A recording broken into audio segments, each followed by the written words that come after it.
네, 안녕하세요. 김우탕 노무사입니다. 일단 오늘은 이제 처음으로 좀 런칭하는 영상인데요. 일단은 이제 여기 화면에서 보시는 것처럼 그 언론에서 좀 보도된 판례, 그 뜨거운 이슈에 대해서 한번 그 노무사 입장에서 가볍게 좀 풀어보는 강의를 좀 마련을 했습니다.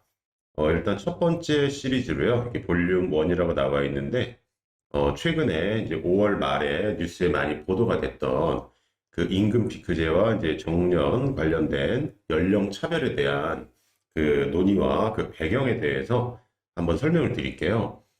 참고로 요 개요에서 이렇게 말씀드리겠지만요.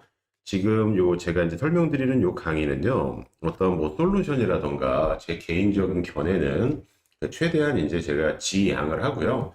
그 나와 있는 그 배경과 어디까지 어떻게 진행이 됐는지, 그 다음에 언론에서는 이제 보도하지 않은 그 이면에는 어떤 일이 있었는지에 대한 그 팩트 위주로 제가 좀 전달을 하려고 해요. 그래서 일단 한번 개요를 보시게 되면요.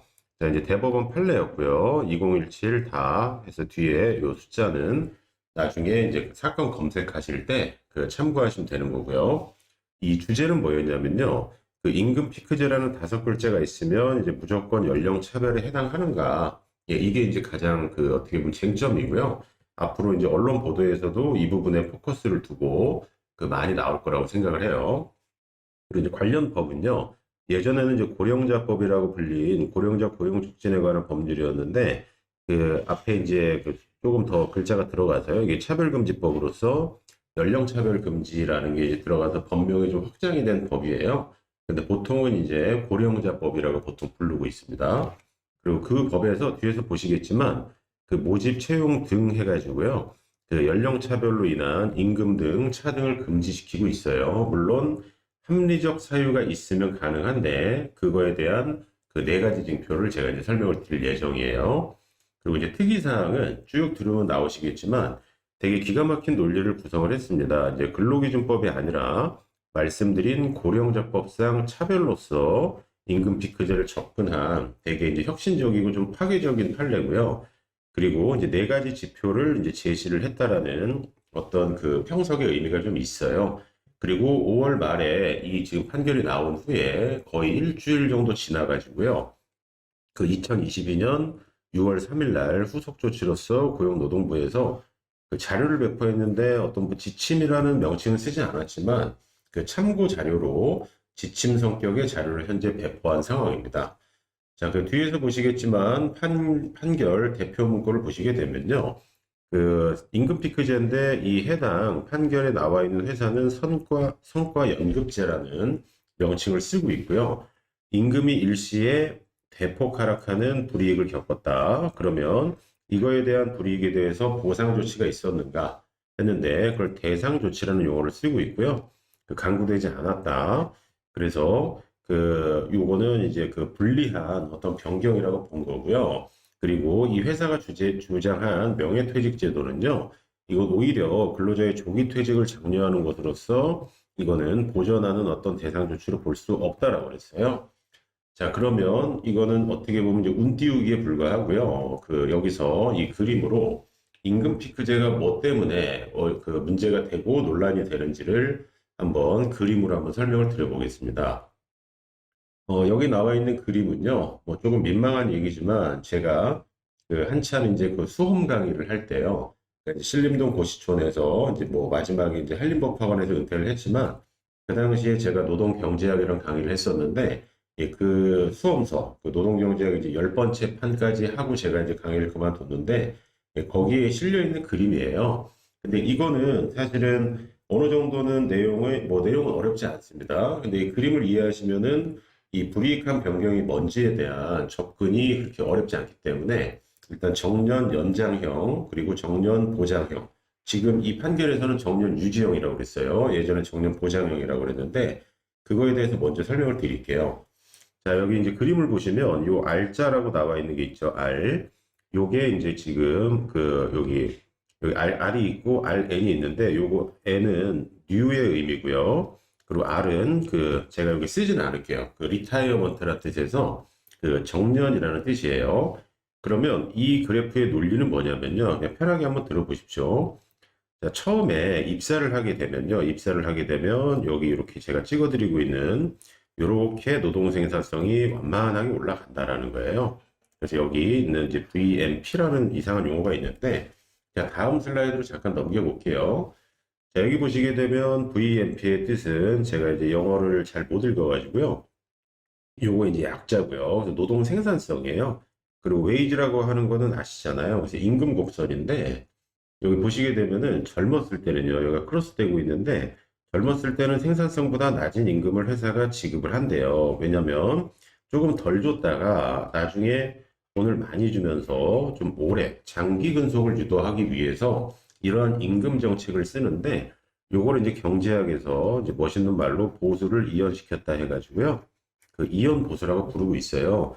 근데 예를 들어서 이만큼 덜 줬죠. 덜 줬다가 이만큼을 다 줬어요. 다 주게 되면 이 시점에서 안녕히 가세요라고 할 수 있다라는 게 이 이론의 결론이거든요.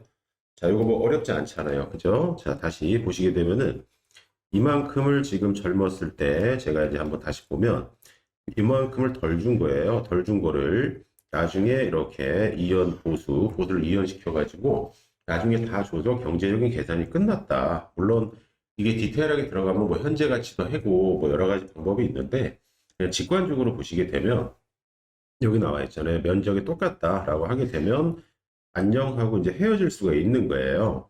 자, 이게 정년 제도인데 문제는 보통 정년 연장형은요. 기존 정년이 예를 들어서 2014년 버전으로 말씀드리면 57세였어요. 그 당시에는 60세 정년이 아니었어요. 2017부터 법정 정년이 60세로 늘어났어요. 그럼 57세였는데, 그럼 이 57세에서 이런 계산이 끝났다라는 거예요. 그런데 그 60세로 예를 들어서 연장을 하면서요. 연장을 하면서 그 근속을 더 길게 갖고 가는 거죠. 대신에 노동 생산성은 여전히 완만하게 올라가니까요. 이거를 이렇게 내린다라고 해서 이 지금 이렇게 쭉 빼고 있는 거를 피크 하의 임금에서 WP라고 쓴 거예요. 자, 이렇게 계산이 된다라고 하게 되면요. 정년 연장이라는 편익이 분명히 근로자한테 갑니다. 그러니까 예전에는 요구가, 그러니까 그 당시에 58세였을 때는 회사 밖으로 나가셔야 돼요. 이제 적을 두지 않고 있는데 60세까지 가서 지금 더 많은 사회생활을 할 수 있기 때문에 그 어떤 임금과 복리후생을 떠나서 사회적인 지위와 명예도 유지할 수 있기 때문에 이런 것들은 이제 유리한 측면이라고 보는 거예요. 자, 그래서 요거 이제 정년 연장형 이렇게 이제 설계가 되는데 그 이번에 이제 그 대법원 판결에 나온 이 대상 판결에서 나온 그 임금 피크제는 방금 설명드린 정년 연장형이 아니고요. 그 예전에는 이제 노동부 자리에서 정년 보장형이라고 그랬는데 그 이번 판결에서는 정년 유지형이라고 좀 나왔고요. 그 노동부 자료도 정년 유지형이라고 이름을 좀 바꿨더라고요. 그 정년 유지형 임금 피크제는요. 보시다 보면 여전히 정년은 예를 들어서 그 당시 걸로 보면 그러니까 지금 사건에서는요 61세였어요. 61세였는데 그 당시에는 뭐 55세에서 57세가 민간 기업에서 정년이 가장 많았거든요. 그 나이보다는요 이렇게 정년이 설정됐다라는 거는 요만큼의 이제 계산이 다 끝났다라는 건데 자 요거는 뭐 듣고 좀 이상하다고 생각하실 수 있는데 만약에 생산성이 새로운 생산성이 이렇게 여기서 찍고 떨어지고 있는 상황이 맞다면요. 이건 사실 그 신의 입장이 아니면 모르는 건데요. 생산성이 떨어진다면 임금도 생산성의 하향 속도에 맞춰서 떨어뜨려야 된다. 이게 보통 경제학에서 설명하는 임금 피크제의 논리예요. 자, 이래서 이제 임금이 하락을 하는데 지금 이 생산성은 사실은 눈에 안 보이는 거고요. 이 현실에서 외견상 여기 파란색으로 체크된 이 그 임금 떨어지는 것만 보이죠. 자, 이 임금 떨어지는 거는 즉시 그 불리한 변경입니다. 요거는 불리한 변경이고. 근데 정년이 아까처럼 RN으로 늘어난 것도 아니고 얘만 유지하면서 임금만 떨어뜨린 거예요. 자, 그러면 예를 들어서 이분의 연령대에서 생산성이 떨어지고 있기 때문에 이 임금을 깎았다라고 하게 되면 합리적인 이유를 추론할 수가 있는데 그거는 말처럼 쉽지가 않죠. 그리고 이 대상 판결은 그 성과가 좋음에도 불구하고, 즉 노동 생산성이 높다라고 충분히 추론할 수 있음에도 불구하고 그 부분에 대해서 대상 조치가 이루어지지 않은 거예요. 자, 그래서 다시 한번 정리하면 이 지금 정년을 지금 유지하고 있는 상태에서는 방금 말씀드린 대로 노동 생산성이 떨어진 거를 입증을 해야 돼요. 근데 쉽지 않습니다, 정말로. 그래서 일단 외견상 임금이 떨어지는 불리한 조치가 지금 보인다라는 거예요. 자, 그러면 노동 생산성이 떨어지는 거는 입증하기가 사실 어렵기 때문에 이거에 대해서 이 불리한 어떤 조건에 대해서 이걸 그래도 이제 보상이나 보전해주는 조치, 대상 조치라는 말을 쓰고 있는데 이게 과연 있었는가 이거예요. 근데 이게 없다 치더라도 이 지금 현재 이 판결에 나와 있는 이 임금 피크제는 예를 들어서 여기 좌측 하단에 보시면은 청년 채용을 위해서 우리 기관에서 임금을 좀 깎는 거다. 그래서 신규 채용을 늘리겠다라고 선언을 만약에 했어요. 어떤 대외적인 명분을 마련한 거죠. 근데 뚜껑을 열어봤더니 청년 채용은 하나도 없었고 그냥 감소된 재원을 만약에 회사가 그냥 이익화시켰다라고 하는 것도 근로자 1대1의 관계는 없지만 대상 조치가 없다라고 보고 있는 거예요. 자, 이러한 이제 배경을 두고요. 그 지금 잠깐 화면 보시면 다음 슬라이드로 넘겨보시면 예, 여기 있는 이 화면이 이번에 나온 그 대법원 판결인데, 자, 이걸 가기 전에요. 이 판결이 왜 그 주목을 받고 있냐면, 그 전에는 지금 대법원 2019 11월 14일 날 판결한 이 지금 판결이 지배를 하고 있었어요. 자, 이건 뭐냐면요. 자, 보시면 임금 피크제는 임금을 내리는 조치입니다. 아시다시피. 그래서 임금 피크제는 보통은요, 이건 당연히 노동조합이 있으면 취업 규칙뿐만 아니라 단체 협약에서도 이거를 정하고 있어요. 단체 협약은 기본적으로 노조원에만 적용이 되기 때문에 그 비노조원까지 확대 적용을 하려면 기본적으로 취업 규칙에 그 명시해야 되는 사항인데 지금 이 사건은요, 과반수로 조직된 노동조합이 있기 때문에 근로자 대표성을 인정받아서 노동조합의 동의를 받아서 취업 규칙까지 개정한 이른바 그 집단 동의까지 이루어진 사안이에요. 그래서 1단계, 요 임금 피크제 역사를 보시면은 지금 말씀드린 요 집단 동의가 없으면은 무효였는데 집단 동의까지 했어요. 이게 1단계인데 지금 보시는 이 사건은요. 보시면은 특정 근로자가요. 갑이 임금 피크제 적용에 동의하지 않았던 거예요. 취업규칙은 바꿨지만 집단 동의가 있었습니다.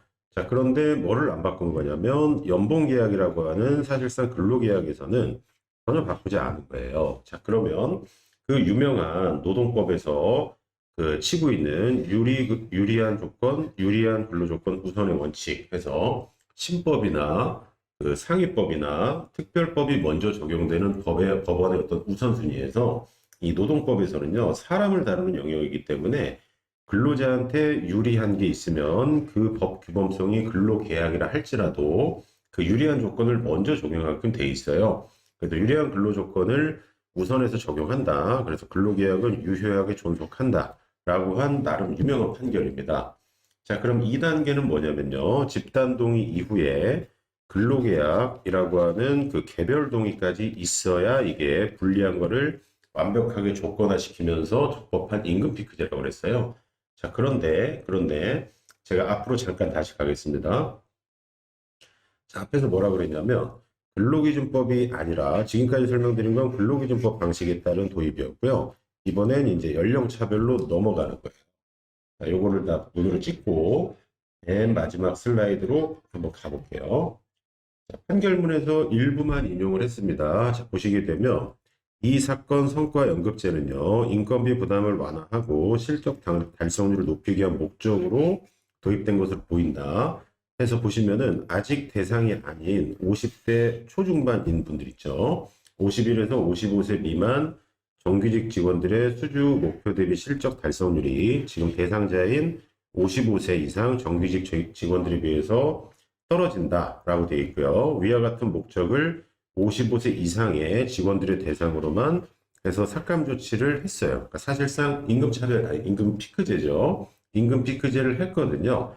근데 정당화할 만한 사유로 보기 어렵다라고 그랬어요. 자, 그 이유가 뭐냐면요. 두 번째 문단 보시면 일단 업무 내용이 전혀 변경된 게 없었대요. 자, 이건 뭐냐면 그 임금을 깎는 외견상의 조치가 있으면 업무 내용, 예를 들어서 뭐 보직을 해임시켜가지고 책임을 좀 덜어준다던가 아니면은 좀 그 여기 성과주의 말고 조금 덜 힘든 일 쪽으로 바꿔준다던가 아니면 뭐 근로시간을 줄인다던가 이러한 것들이 없었다라는 거예요. 그리고 여기 보시게 되면요. 그 피고가 실제로 이 사건 성과연금제 대상 근로자의 목표 수준을 낮게 설정하고 그에 따라 평가했는지 관해서 확인할 만한 자료가 없다라는 거는 허들의 높이를 좀 낮춰줘 가지고 좀 월급을 깎는 대신에 그 목표 수준을 낮춰준 그러한 정황도 없다라는 거예요. 그죠? 자, 그래서 그 내용이 이제 여기에요. 그래서 대상 조치가 미비하다라는 거예요. 그래서 어쩌고 저쩌고 쭉 하다가 이 판결의 의미가요. 끝에서 이제 네 번째 줄 보시면 빨간색으로 나와 있는 거 있죠. 보시면은 그 과연 이제 이거는 이제 그 차별에 해당하는가라는 건데 일단 이 차별은 강행 규정이라고 봤고요. 그럼 이제 합리적인 이유가 있는지 없는지를 판단해야 되는데 그 네 가지 지표를 제시했어요. 보시면 첫 번째 임금 피크제 도입 목적이 타당한가? 이거는 예를 들어 공공기관이라면 총액 인건비 하에서 인건비를 줄여서 청년 채용을 늘리거나 아니면 다른 직업 복지를 늘리거나 하는 도입 목적, 선언한 도입 목적이 타당한지, 그리고 그거에 대해서 여기 끝에 두 번째 줄, 본래 목적을 위해서 사용되었는지도 사후 검증이 필요하다라는 거예요. 자, 이게 이제 두 가지고요. 요거는 어떻게 보면 대외적인 명분 싸움이고요. 제일 중요한 거는 대상 근로자들이 입는 불이익의 정도, 감행률을 얘기하는 거겠죠. 자, 그 다음에 가장 중요한 거는 임금 삭감의 대상 조치의 도입 여부, 그러니까 있는지 없는지를 또 본다라는 건데 지금 이 사건에서는 아무것도 없었다라고 지금 보고 있는 거고요. 그래서 도입 여부, 그리고 도입을 했다라고 해서 끝나는 건 아니고 그 적정성이거든요. 아까 말씀드린 대로 정년 연장 조치가 있었는지, 그리고 근로시간 단축이 있었는지, 보직해임 절차가 있었는지, 아니면은 목표를 좀 낮춰주는 뭔가 이익한 변경을 함께 제공하면서 이 불이익한 거하고 그 상계 처리할 수 있는 가능성, 그 적정성이 있는지에 따라 가지고 그 임금 피크제가 연령을 이유로 한 차별인지 아닌지를 지금 검토하겠다라는 판결이에요. 그래서 그 이 판결로 인해서 사실 많은 기업들에서 임금 피크제는 무효다라는 어떤 주장이 제기될 가능성이 크고 많은 소송이 이루어질 가능성도 있어요. 하지만 일단은 그 소송이 어떻게 갈지에 대해서는 그 일개 노무사인 제가 판단할 수는 없는 사항이지만 제가 이 영상을 통해서 이제 말씀드리고자 하는 거는요. 지금 그 설명드린 이 판결은요. 그 정년 유지, 정년 보장형 임금 피크제였고요. 그 대상 조치가 상당히 부족했던 판결이에요. 그래서 그 일단 추후에 쟁점이 될 거는 정년 연장형 자체가 연장을 했기 때문에 일단 편익은 맞잖아요. 자, 이거 하나만으로 일단은 불이익한 거를 다 상계 처리할 수 있겠는가? 아마 이게 나중에 유사한 판례에서 나올 것 같고요. 그 다음에는 어떤 인사조치의 구체적인 지표들을 보면서 이거는 이익한 게 맞고, 요거는 뭐 딱히 이익한 게 아니다. 이런 식으로 그 어떤 데이터가 좀 쌓일 것 같습니다. 자, 그래서 지금까지가 정년 유지형 임금 피크제 관련돼서 연령 차별과 관련된 내용 설명이었습니다.